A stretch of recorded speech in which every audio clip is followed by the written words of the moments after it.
Selamat bertemu kembali rekan-rekan mahasiswa Politeknik Kesturian, program studi bisnis digital. Kita akan kuliah mata kuliah Startup Company. Kali ini di sesi keempat ini kita akan membahas mengenai struktur organisasi Startup Company. Baiklah, kita mulai kuliah kita hari ini.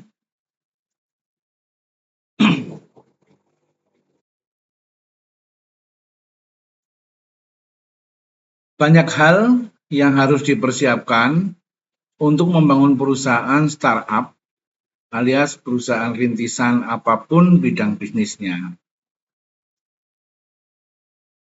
Persiapan tersebut bukan hanya modal atau ide produk yang akan dibuat, tetapi juga diperlukan rancangan struktur perusahaan agar setiap karyawan bisa memahami peran dan posisinya dengan baik. Mengapa struktur organisasi sangat dibutuhkan dalam perusahaan startup atau rintisan? Apa saja jabatan atau peran yang harus ada dalam struktur organisasi? Mari kita bahas lengkapnya dalam pertemuan kuliah kali ini.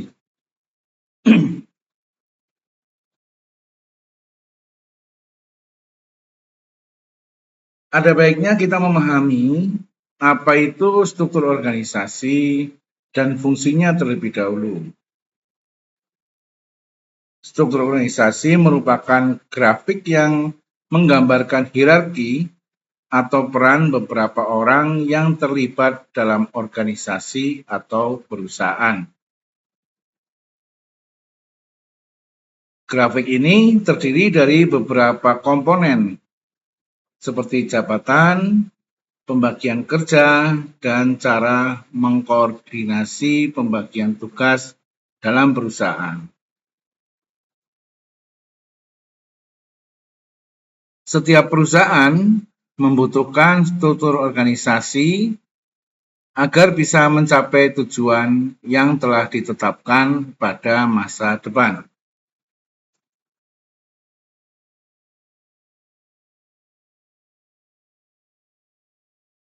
Kemudian pengertian daripada struktur organisasi. Ciri utama struktur organisasi yang baik yaitu harus menunjukkan spesialisasi dalam setiap fungsi pekerjaannya. Artinya, kita harus membuat struktur organisasi yang terdiri dari nama karyawan, jabatan, dan alur kerja dalam komunikasinya. Seperti kita lihat dalam contoh ini, itu yang paling kiri adalah dia biasanya adalah chairman atau kepala perusahaan, istilahnya bisa direktur, bisa CEO, dan sebagainya. Kemudian garis-garis yang menghubungkan kepada bagian berikutnya adalah merupakan garis koordinasi ataupun garis komando. Nah, di situ nanti akan ada staff-staff ataupun supervisor ataupun wakil direktur dan sebagainya sesuai dengan bidang masing-masing. Di mana lapis kedua ini juga membawai karyawan-karyawan lagi di bawahnya sesuai dengan sub bidangnya lagi atau lebih spesifik kepada pekerjaan-pekerjaan yang ditangani. Ini adalah contoh struktur organisasi.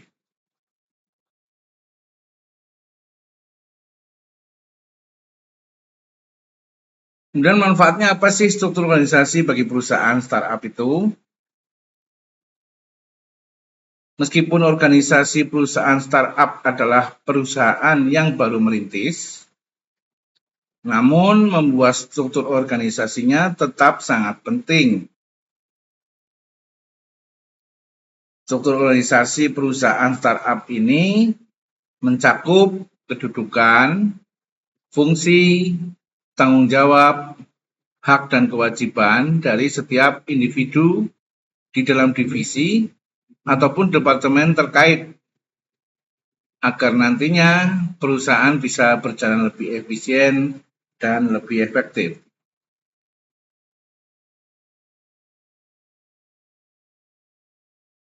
Lantas apa saja fungsi dan manfaat struktur organisasi dalam perusahaan startup? Berikut kita bahas beberapa di antaranya. Yang pertama, fungsinya adalah menentukan tugas dan tanggung jawab.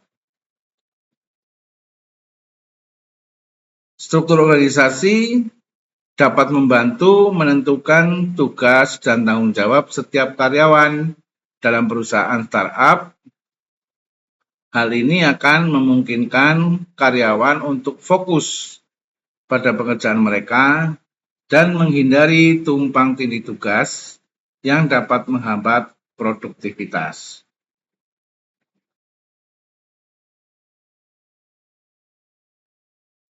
Yang kedua, manfaat struktur organisasi adalah mengatur alur komunikasi. Struktur organisasi juga dapat membantu mengatur alur komunikasi antara karyawan dan manajemen perusahaan startup. Dengan adanya struktur organisasi yang jelas, karyawan dapat lebih mudah untuk berkomunikasi dengan atasan mereka dan mendapatkan bantuan atau dukungan yang diperlukan.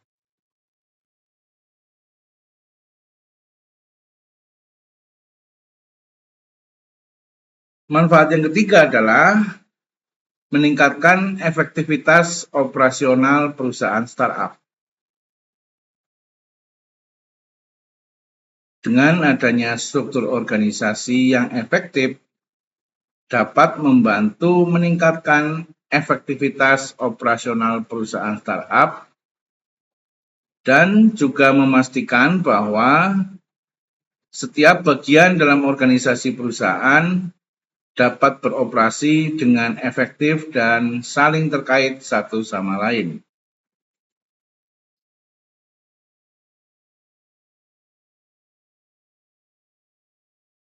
Manfaat yang keempat, mengelola resiko. Struktur organisasi juga dapat membantu perusahaan startup dalam mengelola resiko. Dengan adanya struktur organisasi yang jelas, perusahaan startup dapat memastikan bahwa tiap risiko dapat diidentifikasi dan dikelola secara proporsional untuk mencarikan atau mengurangi risiko yang mungkin terjadi. Dan manfaat yang kelima adalah meningkatkan fleksibilitas. Struktur organisasi yang tepat juga dapat meningkatkan fleksibilitas perusahaan startup. Dalam struktur organisasi yang fleksibel, perusahaan startup dapat menyesuaikan diri dengan perubahan pasar dan kebutuhan pelanggan dengan lebih cepat.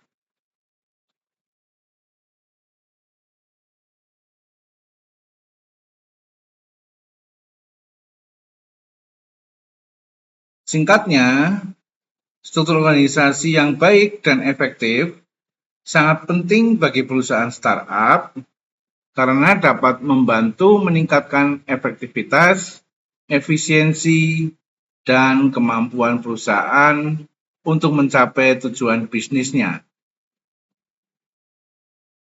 Selain itu, perusahaan startup dapat mengelola risiko, meningkatkan fleksibilitas, dan menciptakan lingkungan kerja yang sehat dan produktif.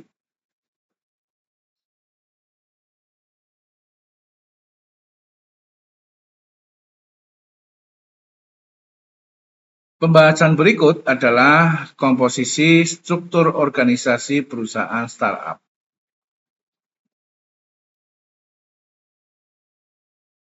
Perusahaan startup yang baru terbentuk umumnya hanya memiliki sedikit karyawan dan struktur organisasi yang relatif ramping atau sederhana.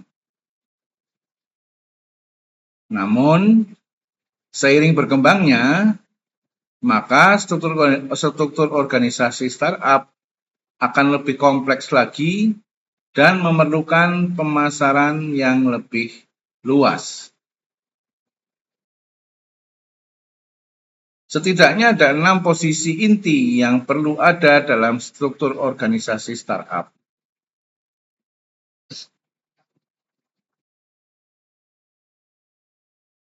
Yang pertama adalah CEO atau Chief Executive Officer. Hampir setiap jenis perusahaan memiliki CEO. Bukan hanya perusahaan startup saja. CEO berperan penting dalam merancang visi dan misi perusahaan yang matang, serta strategi yang harus dilakukan agar bisnisnya bisa berkembang.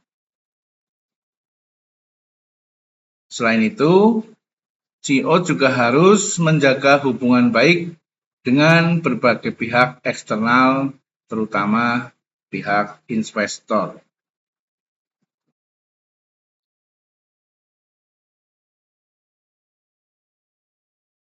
CEO juga menentukan segmentasi atau target pasar, produk yang ingin dibuat, dan memutuskan unique selling point atau USP dari produk makanan atau minuman yang dijual agar lebih menonjol daripada kompetitornya. Ini sebagai contoh adalah produk makanan dan minuman.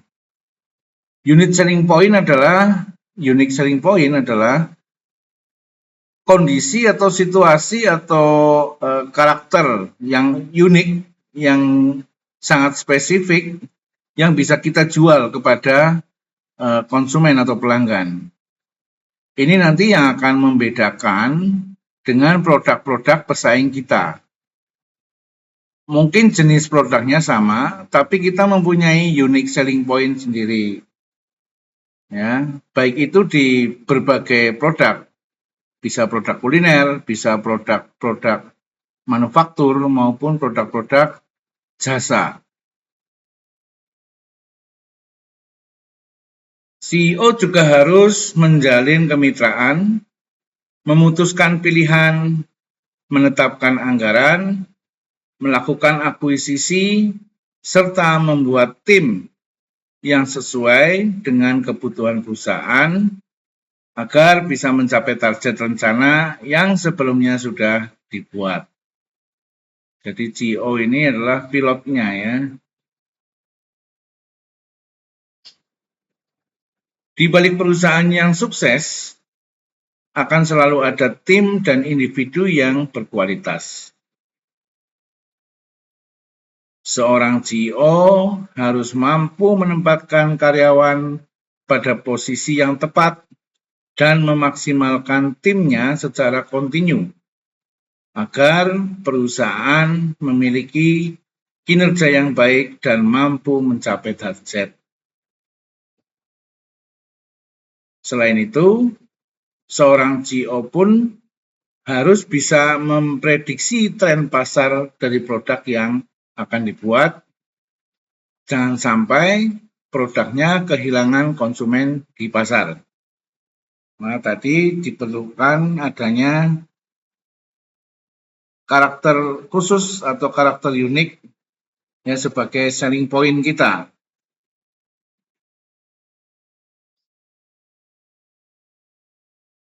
Struktur organisasi yang kedua yaitu COO atau Chief Operating Officer. Ya, kalau eksekutif tadi adalah pengambil keputusan dan penentu kebijakan, maka kalau operating officer ini adalah pelaksananya. Posisi berikutnya adalah COO yang bertanggung jawab atas operasional perusahaan sehari-hari dan menjamin bahwa semua sistem, proses, dan kegiatan bisnis berjalan dengan lancar. Ya, kalau umumnya di perusahaan-perusahaan itu disebut dengan operasional manager atau direktur operasional. Kalau istilah di dalam startup karena memang lebih friendly dan trendy, maka menggunakan istilah Chief Operating Officer. Lebih internasional ya, supaya bisa dipahami secara global. Mengapa perlu demikian? Karena kita startup company ini biasanya menggunakan sarana internet dan digital yang bisa menembus pasar global seluruh dunia. Sehingga istilah-istilah dalam struktur organisasi sebaiknya mengikuti istilah-istilah internasional supaya mudah dipahami oleh klien dan juga mitra kerja kita di luar negeri.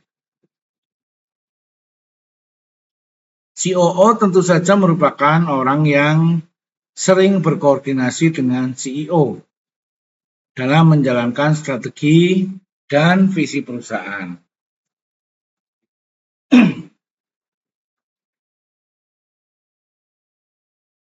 Selain itu, COO harus berfokus pada peningkatan efisiensi dan produktivitas perusahaan. Dia harus mampu merumuskan strategi untuk mempercepat proses bisnis dan mengurangi biaya operasional perusahaan startup.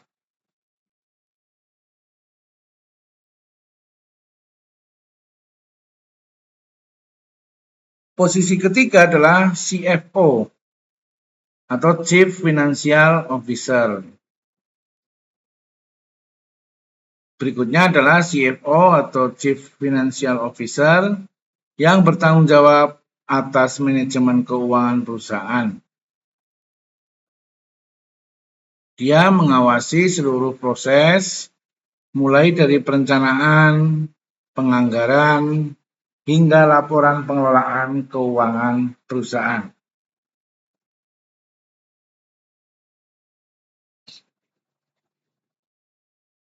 Seorang CFO juga harus memastikan bahwa perusahaan memiliki arus kas yang cukup untuk membiayai operasional dan memenuhi kewajiban keuangan perusahaan. Dia harus memastikan bahwa semua kegiatan bisnis terkait dengan pengeluaran dan penerimaan uang tercatat dengan baik dan sesuai dengan rencana keuangan perusahaan.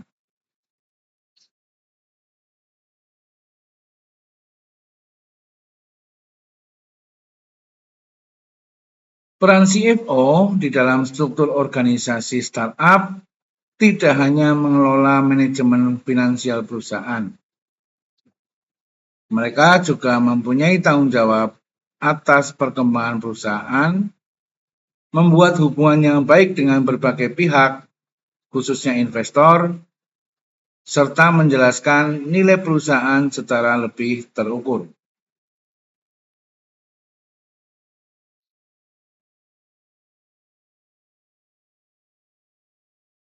Nantinya, CFO harus memeriksa kondisi finansial perusahaan di bulan sebelumnya atau pada periode waktu tertentu agar bisa memastikan perusahaan masih mempunyai anggaran yang cukup dan berada dalam kondisi ekonomi yang sehat. Jadi, CFO mempunyai tanggung jawab dalam memproses, mengontrol, dan juga menetapkan berbagai hal yang berkaitan dengan finansial perusahaan, termasuk rencana dan laporan keuangan perusahaan.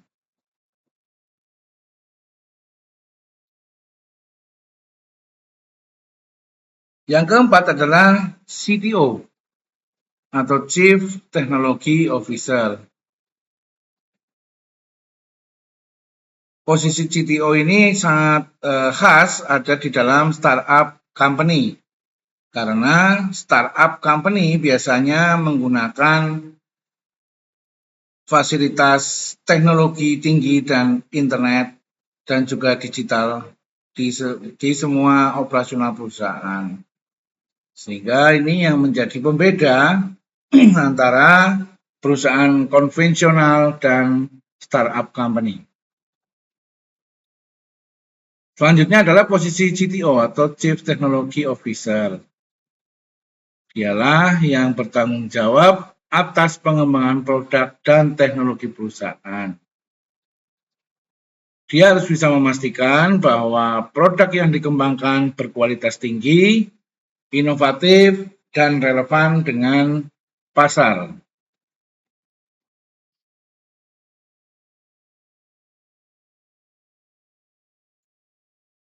Seorang CTO harus mengawasi penelitian dan pengembangan produk perusahaan dan memastikan bahwa perusahaan memiliki produk dan teknologi terbaru yang dapat membantu memenuhi kebutuhan pelanggan. Tugas CTO dalam masa awal perusahaan startup adalah sebagai application architect. Ya, karena dalam perusahaan startup itu kan sebaiknya kita menggunakan fasilitas aplikasi-aplikasi dalam kita memasarkan produk dan juga kita dalam rangka menjalin hubungan atau mengikat hubungan dengan pelanggan menggunakan aplikasi. Sehingga dalam awal-awal perusahaan berdiri, startup, ya perusahaan startup berdiri ini awal-awalnya seorang CTO harus menjadi arsitek atau perancang aplikasi-aplikasi yang akan kita pergunakan. Jika versi pertama produk berhasil dibuat, maka akan dibutuhkan berbagai pembaruan dari produk awal. Nah, dalam hal ini, CTO akan menangani semua proses improvisasi produk ataupun menyerahkannya pada senior engineer. Ya, meskipun diserahkan kepada senior engineer, si CTO harus paham betul konsepnya dan paham betul bangunan aplikasinya. CTO harus menyiapkan server yang baik, mengelola domain dan SSL sertifikat, serta third-party tools, dan memastikan tingkat keamanan website. Jadi ini adalah istilah-istilah dalam digitalisasi marketing ya. Ada SSL, ada third-party tools, nanti masih ada lagi semacam, di dalam third-party tool ini nanti akan memuat juga mengenai payment gateway dan sebagainya ya. Cara pembayaran secara digital, saluran apa yang akan kita pakai dan bekerjasama dengan pihak-pihak payment gateway mana saja gitu ya. CTO juga nantinya bisa bekerjasama dengan HRD untuk proses perekrutan, wawancara, orientasi kerja, dan training engineer. Tentunya yang terkait dengan teknologi.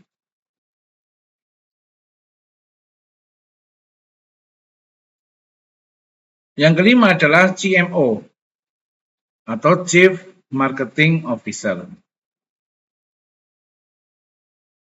Seorang Chief Marketing Officer akan bertanggung jawab atas strategi pemasaran perusahaan. Dia memimpin tim pemasaran dan memastikan bahwa produk dan layanan perusahaan dikenal di pasar dan dicari oleh pelanggan.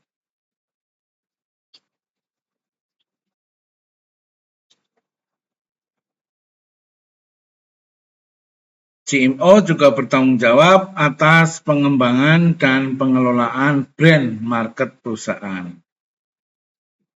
Brand itu hampir kayak merek ya, tapi brand itu lebih bersifat opini masyarakat atau hal yang melekat di dalam benak konsumen disebut dengan brand. Kalau merek itu biasanya lebih tertulis ya, misalnya mereknya ABC gitu kan. Itu merek, tapi brandnya apa? Oh, brandnya ABC itu ya di berbagai macam produk makanan ataupun produk pendukung makanan seperti saus, kecap, dan sebagainya itu adalah brand. Mereknya ABC misalnya seperti itu. Termasuk juga CMO ini adalah untuk perencanaan merek dan identitas merek. Ya, desain merek, namanya itu ada visual mereknya seperti apa, desainnya seperti apa, itu penting. Dan yang terpenting, CMO harus mempertahankan hubungan yang baik dengan pelanggan dan memastikan bahwa mereka merasa puas dengan produk dan layanan perusahaan.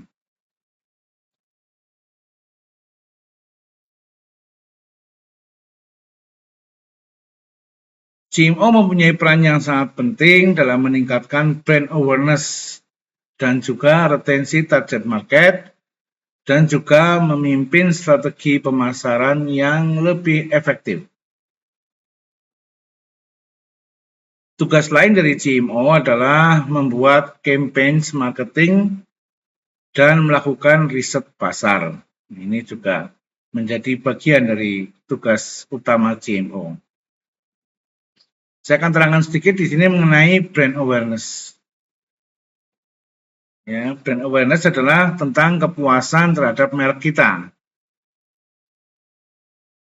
dan juga kepedulian pelanggan untuk selalu memastikan mencari produk kita di portal utamanya, atau pada saat pencarian pertama dia yang akan dicari adalah brand kita terlebih dahulu. Itu brand awareness. Saya kira itu yang perlu diperjelas.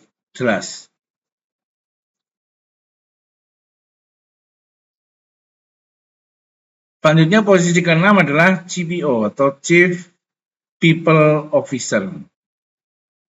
Ya, atau kalau dalam bahasa Indonesia ya manajer HRD atau manajer SDM. Posisi terakhir adalah CPO yang bertanggung jawab atas sumber daya manusia perusahaan. Dia memastikan bahwa perusahaan memiliki karyawan yang berkualitas dan membantu menjaga budaya kerja yang positif di perusahaan. Juga termasuk merancang sistem karir path, ya, merit system, dan sebagainya untuk karir seorang karyawan yang ada di dalam perusahaan. Selain itu, seorang CPO bertanggung jawab untuk mengembangkan karyawan agar dapat mencapai potensi penuh mereka. Artinya, karyawan juga harus dibuka potensinya agar maksimal memberikan hasil karya mereka kepada perusahaan.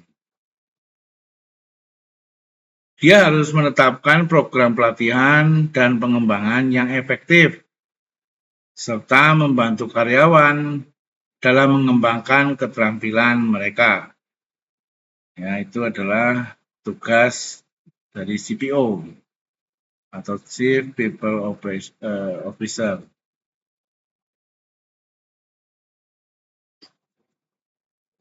Kehadiran 6 tim inti ini sangat memegang peranan yang penting dalam menjalankan perusahaan startup dengan optimal. 6 tim ini maksudnya tadi ya, mulai dari CEO sampai terakhir CPO tadi. Mereka bekerja sama satu sama lain untuk mencapai tujuan bersama dan mengembangkan perusahaan menjadi lebih besar dan lebih sukses.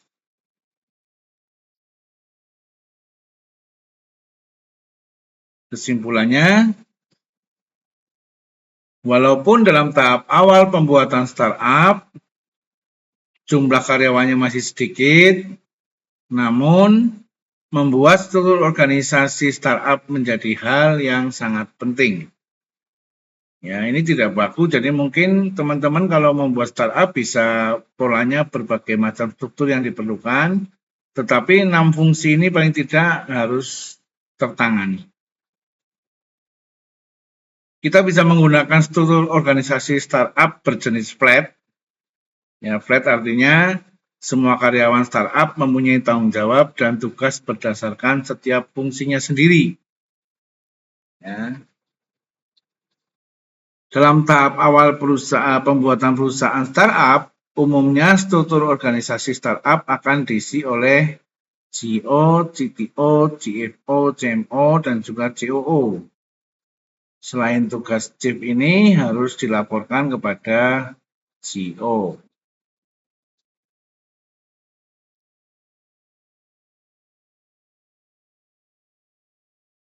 Saat perusahaan startup sudah semakin berkembang, maka sebagai pengusaha, kita harus menambah sumber daya, termasuk sumber daya manusia dan sumber daya finansial. Tentukan kondisi keuangan yang sehat adalah keinginan semua pembisnis, termasuk CEO startup. CEO ini biasanya selain sebagai struktur tertinggi, juga kalau dalam startup itu biasanya juga sebagai pemilik, ya, sebagai pemilik atau sebagai pemegang saham terbesar. Itu fungsi CEO. Saya kira itu yang bisa kita bahas pada kesempatan kuliah kita kali ini mengenai struktur organisasi pada startup company.